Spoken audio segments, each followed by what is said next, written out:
ஸ்ரீ குருப்பியோ நமக. வணக்கம். விபம் வேணுநாதம் சாந்தம் துரந்தம் ஸ்வயம் லீலையா கோபவேசம் தனானாம் பாம் பிருங்காகாந்தம் சாருகாசம் பரபிரம்மலிங்கம் பஜே பாண்டரங்கம். எது அன்னதானம்? அன்னதானம்னா என்ன?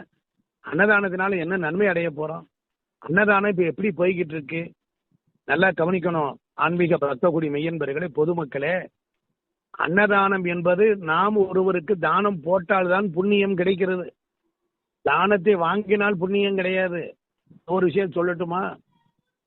ஆடி மாசம் 1ஆம் தேதி தட்சிணாயனம் பிறக்குது. அன்னைக்கு 1ஆம் தேதி யாராவது ஒருத்தர் உங்களுக்கு சாப்பாடு தரேன்னு போய் நீங்க இலவசமா சாப்பிட்டீங்கன்னா 6 மாத கால புண்ணியம் உங்க கணக்குல இருந்து எடுத்துருவான்.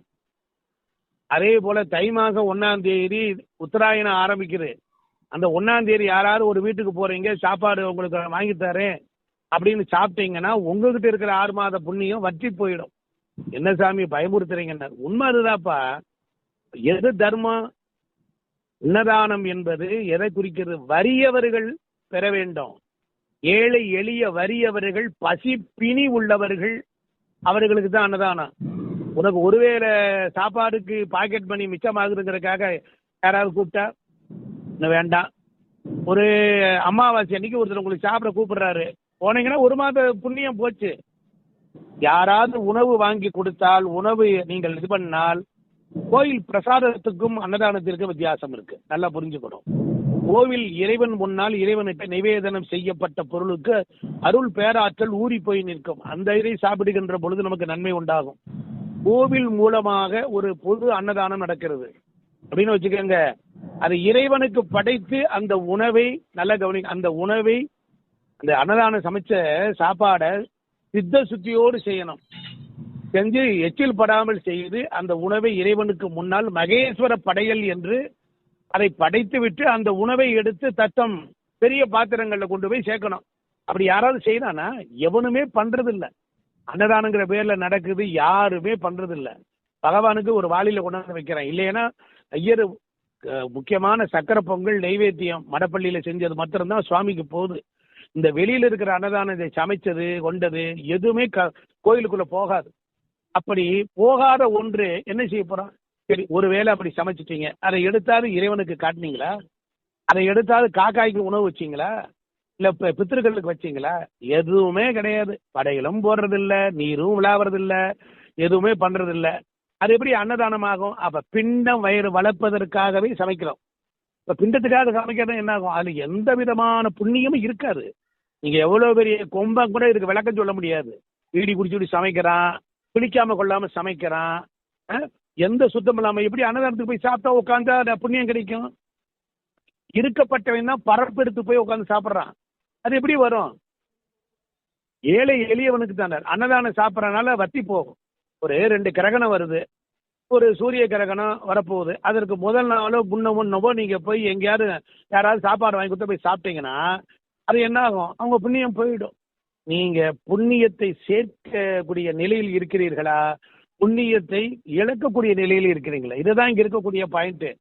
மாதந்தோறும் வருஷ பிறப்பு வருது, மாத பிறப்பு வருது. தயவு செய்து யாராவது சாப்பிட வான்னு கூப்பிட்டா போகாதீங்க. உள்ளன்போடு உங்களுக்காக திருந்தோம்பல் என்ற பெயரில் அழகா முறையா செஞ்சாங்களா?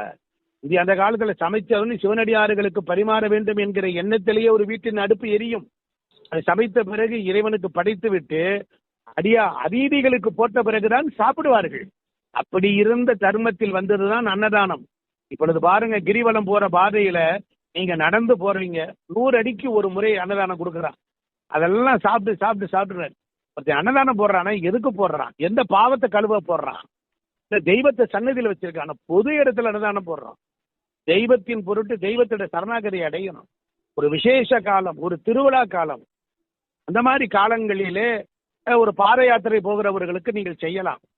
அதுவும் முருகனுக்கு தைப்பூசம் மட்டும்தான் அன்னதானத்தினுடைய மகத்துவத்தை சொல்லும். பூசம் என்பது நிறைவை தரக்கூடியது. பூசம் என்பது அன்னதான நட்சத்திரம். ஆக இன்று மனம் போன போக்கிலே அவர்கள் ஒரு 10 பொட்டணத்தை வாங்கி கொடுக்கிறது, இதெல்லாம் அவர்கள் கர்ம வினையை கழிப்பதற்கு. அப்படிப்பட்ட சாப்பாடுகளை நீங்க வாங்கி சாப்பிட்டீர்கள் என்றால் உங்களிடத்தில் கொஞ்சம் நெஞ்சம் மிச்சம் இருக்கக்கூடிய புண்ணியம் எல்லாம் காலாவதி ஆகிவிடும். அதனால இது விழிப்புணர்வோடு உண்மையிலேயே உங்களிடத்தில் ஒருவேளை சாப்பாடை நீங்க பணத்தை சிக்கனப்படுத்தி போய் வாங்குறது தப்பு. கோவிலில் கொடுக்கக்கூடிய பிரசாதங்கள் முடிந்த பிறகு வாளி வாளியா சட்டி சட்டி அள்ளிட்டு போறாங்க. அதெல்லாம் மகா பாவம். யாரோ ஒருவன் இல்லை என்று சொல்லாமல் வந்து சாப்பிடணுங்கிறதுக்காகத்தான். அப்படி உயர்ந்த தர்மத்தில் இருந்து இன்று அன்னதானம் தலைகளாக போய் கொண்டிருக்கிறது என்பதை நான் வருத்தத்தோடு சொல்கின்றேன். யாராவது வீட்டுக்கு சாப்பிட கூப்பிட்டாங்கன்னா போகாதீங்க, போகாதீங்க. ஏன் போறீங்க? விருந்து என்றால் உங்களை வந்து அழைத்து உங்களுக்காக அந்த உணவு தயாரிக்கணும். அப்படி நீங்க சாப்பிட கூப்பிட்டான்னு போயிட்டீங்க, அந்த வீட்டுக்காரமாக உண்மையில உள்ளன் போட சாப்பாடு போடுவாளா? ஏங்க கண்டவனையெல்லாம் கூட்டிட்டு வந்து உயிர்வாதனை பண்றீங்கன்னு சொல்லுவா. இப்படி ஆணுக்கு சந்தோஷம் இருந்து பெண்ணுக்கு சந்தோஷம் இல்லைன்னா என்ன அர்த்தம்? அந்த உணவு நஞ்சாக மட்டும் இல்லை, உங்களுக்கு வினையாகவும் இருக்கும். தயவு செய்து மானுடமே நாம் நம்மை திருத்திக் கொள்ள வேண்டும். நான் படித்த நூல்களில் இருந்து இதை உங்களுக்கு பகிர்ந்து தருகிறேன். நன்றி, வணக்கம்.